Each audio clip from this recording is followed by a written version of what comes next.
ঘন্টা খানেক সঙ্গে প্রশান্ত।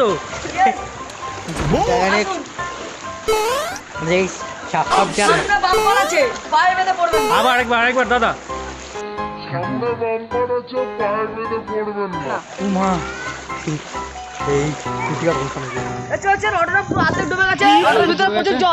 ওই যে দূরে টাইটানিক জাহাজটা আসছে,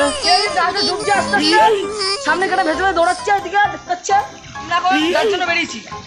কাদের কি ক্ষতি সেটা দেখতে, দেখুন আসুন।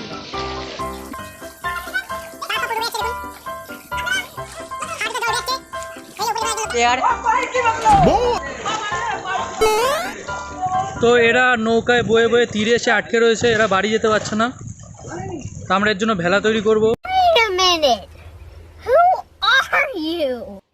মুখটা ক্যামেরাম্যান মুখটা একটু ভালো করে দেখাবেন।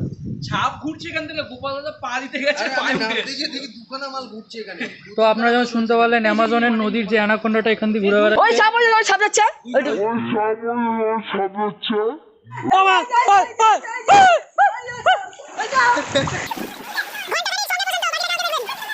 হ্যাঁ পেছনের লোগোটা ভালো মতন আসছে।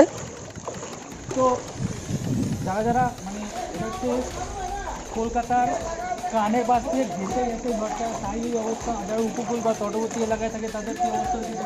এই যে অটোটা 3 তলায় ছিল, অটোটা শেষ তলাটা বেঁচে আসছে, পুরো ডুবে গেছে বাকিটা। অটোতে প্যাসেঞ্জার ছিল, আজও তারা এখানে বন্দি। আমরা লাইফ বোট নিয়ে আসছি অটো থেকে তাদের বাড়িতে পৌঁছে দেওয়ার জন্য।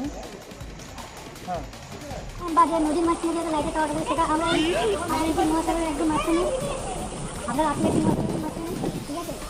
তো অ্যানাকোন্ডার সাথে ফাইট করে, ক্রোকোডাইলের সাথে ফাইট করে আমরা বাড়ি চলে এসেছি। আমরা এখন জলে দিয়ে মাছ ধরবো, মাছ ধরে খাবো।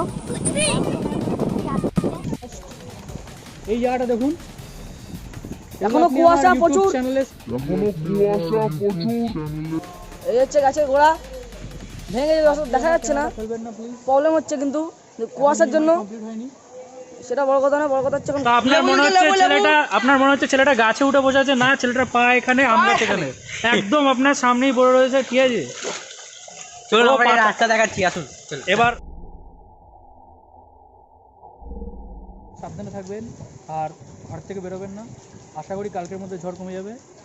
তখন তো